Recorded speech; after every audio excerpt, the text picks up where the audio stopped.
Meus irmãos, eu vos cumprimento com a paz do Senhor. Bom estarmos aqui na casa de Deus, mais uma vez, para adorarmos a Ele, não é? Eu convido os irmãos, vamos ler um versículo da Bíblia, Êxodo, capítulo 14. Nós vamos ler para a nossa ligeira meditação, o versículo 13, 14, 15 e 16. 4 versículos para nós meditarmos uma reflexão aqui na palavra de Deus. Êxodo, capítulo 14, versículo 13, diz assim: Moisés, porém, respondeu ao povo: Não temais, aquietai-vos e vede o livramento do Senhor, que hoje vos fará. Porque os egípcios que hoje vedes, nunca mais o tornareis a ver. O Senhor pelejará por vós, e vós calareis. Disse o Senhor a Moisés: Por que clamas a mim? Diz aos filhos de Israel que marchem. E tu, levanta o teu bordão, estende a mão sobre o mar e divide-o, para que os filhos de Israel passem pelo meio do mar em seco. Amém, irmãos? Eu quero aproveitar a oportunidade que vocês estão de pé e vamos fazer juntos uma oração. Eu oro por você, vocês oram por mim. Amém? Senhor nosso Deus, nós estamos na tua casa e aqui viemos para adorar o Senhor. O Senhor já tem falado aos nossos corações e queremos pedir que o Senhor continue falando conosco. Usa de misericórdia com as nossas vidas. Aqui estou eu, Senhor, e eu preciso da tua bênção, tu sabes. Aqui está a tua igreja, menina dos teus olhos, a eleita, a noiva do Cordeiro, que foi remida pelo teu sangue, ó Cristo. Eu peço que o Senhor venha dar graça aos teus servos que aqui vieram, Senhor, e precisam ouvir uma palavra. E peço também a tua misericórdia sobre a minha vida. Tu sabes e conheces as minhas limitações e quanto eu preciso da tua bondade. Em nome de Jesus. Amém e amém. Podeis tomar assento, queridos irmãos. Deus vos abençoe. Meus irmãos, a história de Israel é uma história recheada de testemunhos e coisas importantes que edificam as nossas vidas espirituais. Experiências extraordinárias que demonstram a ação de Deus no meio do seu povo. Como Deus se relaciona com o seu povo. São experiências maravilhosas que nós temos a oportunidade de extrair para as nossas vidas. Lições que nos edificam e que nos dá rumos certos para servirmos ao Senhor. No entanto, olhamos para as passagens bíblicas, e esta que ora acabei de ler, é uma delas, que nos trazem algumas perguntas. Por exemplo, nós vemos aqui o povo de Israel, e nós já estudamos isso na nossa lição bíblica dominical, quando eles foram tirados com mão forte da terra do Egito, não é? Eles saíram em uma direção em que Deus havia determinado. E essa direção foi uma direção que o Senhor os leva para um lugar, e esse lugar, geograficamente falando, quem participou da escola bíblica sabe muito bem, foi um lugar muito difícil, né? Muito complicado, porque havia de fato montanhas dos dois lados, e na frente havia o mar, e Faraó estava vindo atrás de Israel para poder fazer com que eles voltassem, aqueles que sobrevivessem. Eu acredito que eles iriam se interessar nas crianças, os demais eles iriam matar todos. Acredito que essa era a intenção de Faraó. E a pergunta que não quer calar em meu coração é: por que Deus faz isso? Por que Deus leva o seu povo, depois de fazer tantos milagres, e os conduz a um lugar destes? Nós temos a resposta, não é? No versículo 4 do capítulo 14, diz assim: endurecerei o coração de Faraó, para que os persiga, e serei glorificado em Faraó, em todo o seu exército. E saberão os egípcios que eu sou o Senhor. Eles assim o fizeram. Deus tinha um propósito específico para aquele lugar, para aquele tempo, para aquele momento em que os filhos de Israel estavam enfrentando. E a mensagem que traz ao meu coração aqui é que a ação de Deus, ela é indispensável em certos momentos. Porém, vejamos, o povo de Israel sai do Egito. Este fato foi um fato extraordinário. Sabemos que depois de 10 pragas sequentes, eles são libertos do Egito. O Egito fica totalmente arrasado. Mas a maior dificuldade que o povo enfrenta, não obstante eles terem passado aproximadamente 430 anos escravos no Egito, foi a dificuldade pós-Egito, depois que eles saem do Egito. E aí nós temos que entender que havia uma construção de todo um sistema. Foram 400 anos ou mais. Eles tinham se adaptado à convivência egípcia. Em muitos momentos, eles até praticavam algumas coisas que os egípcios praticavam. Tanto é verdade que logo após saírem do Egito, nós vamos ver lá no deserto, em um momento em que Moisés se ausenta e vai ter uma revelação de Deus, logo eles constroem um bezerro de ouro. E o bezerro de ouro nada mais é do que um retrato dos deuses do Egito, que eles reportam para eles, para o meio deles, e constroem e começam a declarar: este será o nosso Deus, que nos guiará pelo deserto. Não é? Ou seja, estava impregnado no coração deles, na alma deles, não é? O Egito. Então, Deus queria tirá-los do Egito, mas Deus também queria tirar o Egito deles. E é uma coisa totalmente diferente uma da outra. Tirá-los do Egito foi uma missão que demorou alguns dias e eles saíram do Egito, porque Deus trabalhou com mão forte. Mas para o Egito sair deles, foram 40 anos peregrinando pelo deserto. Deus fez com que eles passassem, não é, por lugares tremendos, tenebrosos, áridos. E ali Deus foi se revelando, foi se mostrando, para que eles pudessem ter um caráter construído segundo a vontade de Deus, segundo o seu coração. Ter o caráter construído segundo o coração de Deus é algo fundamental para as nossas vidas. Se nós não tivermos o caráter de Deus, e é isso que Jesus fez. Ele veio como cordeiro, ele foi imolado. Ele é a nossa Páscoa. E a Páscoa verdadeira que é Cristo, ela traz um símbolo, assim como no Egito, os lares eram marcados com sangue. Se passava ou passou nas vergas das portas o sangue. O cordeiro era imolado, foi imolado, e passou-se o sangue, e o anjo da morte, quando chegava, e ele ia chegar, eles foram livres, porque lá estava a marca do sangue. A marca do sangue não é simplesmente uma pintura, uma arte, não é isso. Não é uma coisa mística, mas era um símbolo extraordinário, que mostrava uma escolha, mostrava uma opção de vida.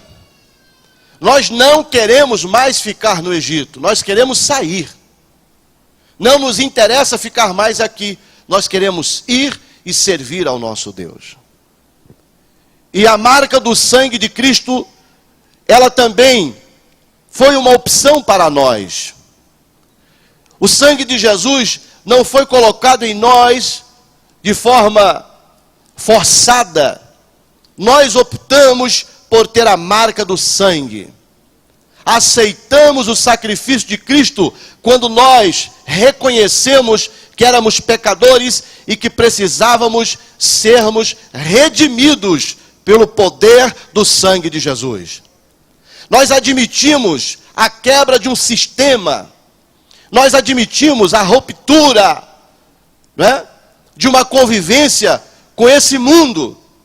Nós entregamos as nossas vidas a Deus e declaramos: não optamos mais em ficar aqui, queremos seguir ao Senhor. E nós temos a marca do sangue de Jesus nas nossas vidas. Esta marca mostra verdadeiramente a nossa opção. O diabo, ele, nosso adversário, ele continua nos perseguindo. Ele não desistiu, assim como o Faraó não desistiu de perseguir o povo de Deus. Mas assim como Deus revelou-se aos filhos de Israel, Ele também se revela a nós em nossa caminhada. Ele está conosco. Ele prometeu em Mateus capítulo 28, versículo 20, uma das promessas mais gloriosas para nós, a igreja do Senhor. E esta promessa é: eis que eu estou convosco todos os dias até a consumação dos séculos.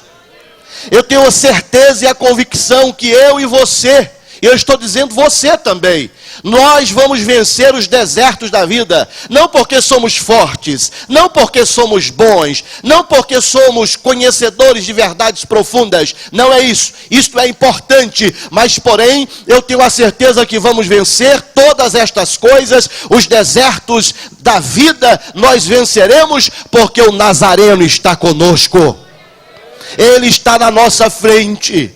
Ele que está nos guiando, Ele prometeu: eis que eu estou convosco. Não é um dia ou dois, é todos os dias.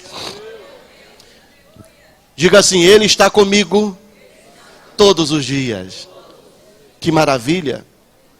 Ele está conosco todos os dias. Esta é a garantia da nossa vitória.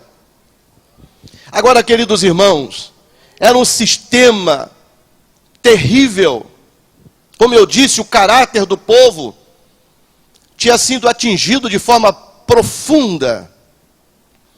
Mas Deus é especialista em tratar com o ser humano. Deus é especialista em moldar as nossas vidas. E Jeremias, ele vai falar a respeito disso por uma revelação de Deus, no capítulo 18. Deus fala a Jeremias: desce à casa do oleiro. E lá eu vou te mostrar algumas revelações. Lá eu vou te mostrar o que eu faço. O povo de Israel estava numa situação, e naquela passagem nós vamos ver, o povo se autodeclarando, dizendo: nós não poderemos mais ser o que nós éramos. Nós estamos como vaso quebrado. E Deus traz a mensagem dizendo: mas o vaso se quebrou na mão do oleiro. Foi na mão. Esta é a revelação que Deus trouxe para Jeremias. Não obstante estarem cacos, mas estavam eles nas mãos do Todo-Poderoso. E por incrível que pareça, ainda que seria impossível para o ser humano, mas para Deus não existe nada impossível. E o Senhor diz para o profeta: haveria alguma coisa difícil para mim? Assim como fez esse oleiro com barro, assim farei eu contigo, ó casa de Israel. Dificuldade não significa que Deus vai parar de trabalhar na nossa vida. Os desertos que nós enfrentamos não impedirão o trabalhar de Deus na nossa vida. As suas falhas e os seus erros, se você tiver o seu coração quebrantado, arrependido para o Senhor, eles não impedirão de Deus transformar você em um vaso usado nas mãos do Todo-Poderoso. Ele põe as mãos em ti, pega você e molda você segundo a sua santa e gloriosa vontade. E se Ele tem vontade, a vontade dele não poderá ser impedida. Agora, queridos irmãos, existem situações na nossa vida, existem momentos na história que só com milagre para resolver. Diga assim, só com milagre. Diga mais forte um pouquinho só com milagre. Quanto mais os dias passam, mais eu sou convencido, eu posso chamar desta minha teoria. Este é um pensamento particular meu. Mas se nós olharmos para os contextos bíblicos, nós vamos ver que em todo momento de calamidade mundial, e principalmente entre os filhos de Israel, houve uma intervenção de Deus e uma intervenção forte, sobrenatural. Sempre houve. Sempre no momento em que estava o povo chegando no abismo, parece que num lugar onde não tinha saída mais, Deus intervém de uma forma sobrenatural. E não foi diferente aqui. Deus agiu de forma milagrosa. E Jesus, quando ele fala a respeito da sua vinda e dos últimos dias, nós vamos ver ele propondo no capítulo 25 de Mateus a parábola das 10 virgens. Eu sempre falo desta parábola. Na parábola das 10 virgens, fica evidenciado o que está escrito: onde abundou o pecado, superabundou a graça. Pastor, então explica. Aonde está isso em 25 de Mateus? Lá está dizendo que as 10 virgens, são 10, e elas saíram ao encontro do noivo. 5 eram prudentes e 5 eram nécias, eram loucas. A prudência das prudentes foi evidenciado por uma coisa só. Todas elas tinham roupas de virgens, todas elas tinham vasilhas, todas elas tinham lâmpadas, azeite nas lâmpadas, as lâmpadas acesas, todas elas caminhavam na mesma direção. Porém, a diferença das nécias com as prudentes foi única e exclusivamente azeite de reserva. E o interessante que quando as nécias faz uma proposta, e obviamente uma proposta que não deveria ser ouvida, e as prudentes não ouviram, elas disseram: dai-nos do vosso azeite, porque o nosso se acaba. Nós precisamos do vosso azeite, dai-nos um pouco do vosso azeite. As prudentes, como já era o perfil delas, serem prudentes, disseram: não é o caso. Elas não foram maldosas, elas foram prudentes. Não é o caso que falte a nós e a vós. Não vai adiantar. Nossos 2 grupos vão ficar no meio do caminho. Então vocês fazem o seguinte: olha, vai antes aos que vendem e comprem azeite para vós. O que quer dizer a Bíblia? Que havia azeite no mercado. Não havia escassez de azeite. Quem quisesse comprar azeite poderia ir aonde se vendia, porque lá teria azeite para quem quisesse. E segundo a Bíblia, as nécias foram aonde tinha azeite para se vender. E lá elas acharam azeite. Elas não voltaram sem o azeite. Elas voltaram com azeite agora nas suas vasilhas. A questão foi só o tempo. Elas chegaram atrasadas. O noivo já tinha vindo e elas perderam a sua oportunidade. Como é importante nós sabermos interpretar os tempos. Jesus falou a respeito disso, dizendo: olha, vocês precisam saber interpretar o tempo. Vocês olham para o céu e quando vem nuvens, vocês dizem: virá chuva. E eu digo a vocês: olhem para o tempo de Deus. E ele disse: olhai para a figueira. E figueira todos nós sabemos que é Israel. E ele disse: quando pois virdes ela florescer, sabeis pois que o tempo está próximo. Ora, queridos irmãos, a figueira que é Israel, ela floresceu sim ou não? Sim ou não? Sim, Israel se tornou nação. E como o profeta disse, porventura nasceria uma nação em um só dia? Assim eu farei com a minha nação Israel. E nasceu Israel em um só dia. E teve a participação de um homem brasileiro chamado Oswaldo Aranha. Israel nasceu como nação porque havia uma promessa de Deus. As promessas de Deus se cumprem. Israel nasceu como nação, Israel floresceu, a figueira está em flores. E tudo nos mostra que Jesus está vindo para buscar a sua igreja. Agora entendamos, pois, queridos irmãos, é opção nossa. E nós precisamos fazer uma escolha de ter azeite nas nossas vasilhas. Como eu disse, citando o versículo que Paulo, escrevendo, disse: aonde abundou o pecado, superabundou a graça. Assim eu creio que nós estamos vivendo em dias que culminarão com o arrebatamento da igreja.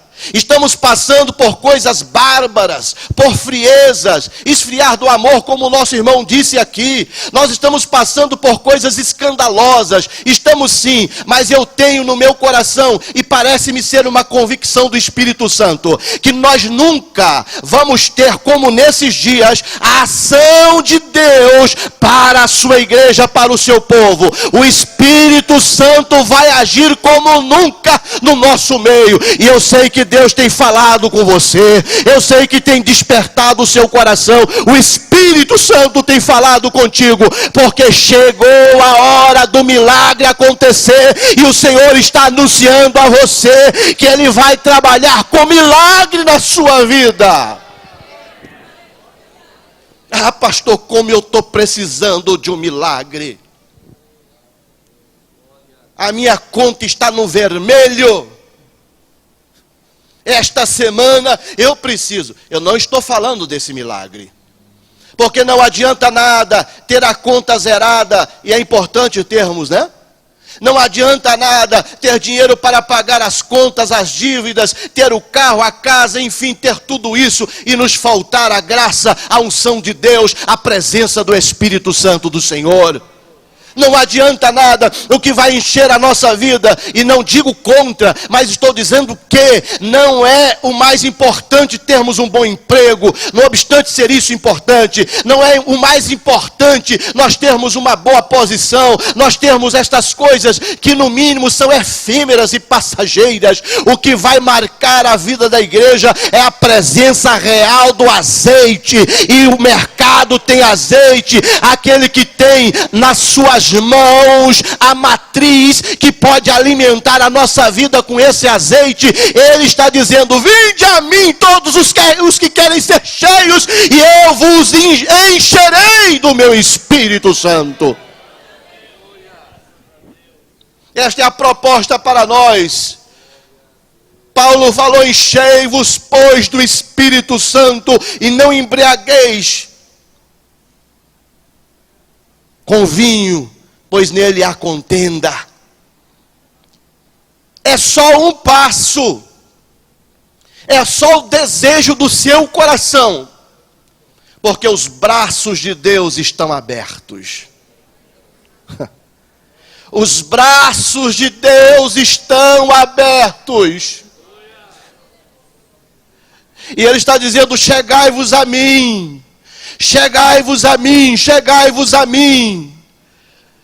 Agora existe uma reciprocidade.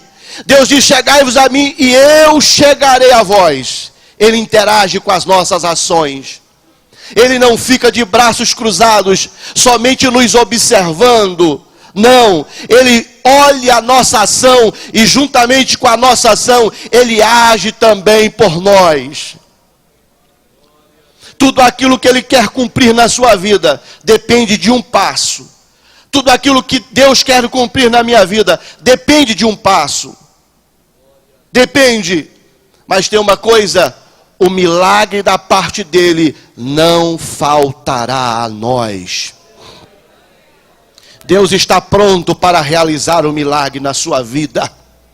Deus está pronto para restabelecer, restaurar, refazer. Meu irmão, se você soubesse o quanto Deus está desejoso para operar de uma forma extraordinária através das nossas vidas. Ah, como Ele está! Aleluia! E por incrível que pareça, às vezes o trabalhar de Deus, ele é impactante. Porque para que o povo chegasse naquele ponto onde o milagre iria acontecer, eles tiveram que passar por um caminho estreito. Eles tiveram que passar por um caminho apertado. Apesar que, geograficamente falando, dentro, naquele caminho, havia ali uma ponte, praticamente, dentro do leito do mar. Naquele lugar onde eles passaram.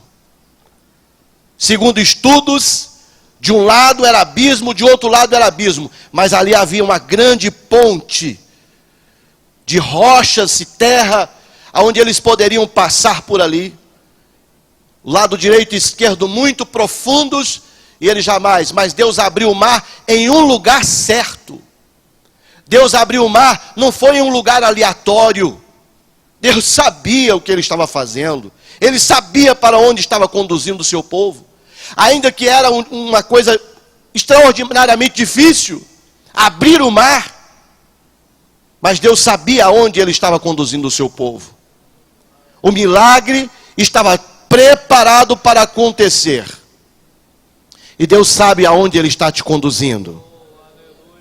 Ele está seguindo os seus passos, passo a passo. Ele não perdeu você de vista. Escute bem isso. Deus não perdeu você de vista, nem o propósito dele foi retirado da sua vida. O propósito dele continua de pé para você, para a sua casa, para o seu ministério. Ele continua de pé. A decisão é sua. Está tudo preparado para o milagre acontecer. Hora que você ouvir o chamado, vem, vai em nome de Jesus, porque você vai atravessar e vai sair do lado de lá. E quando eles saem do lado de lá, eles saem dançando na presença de Deus. Porque o milagre foi grande.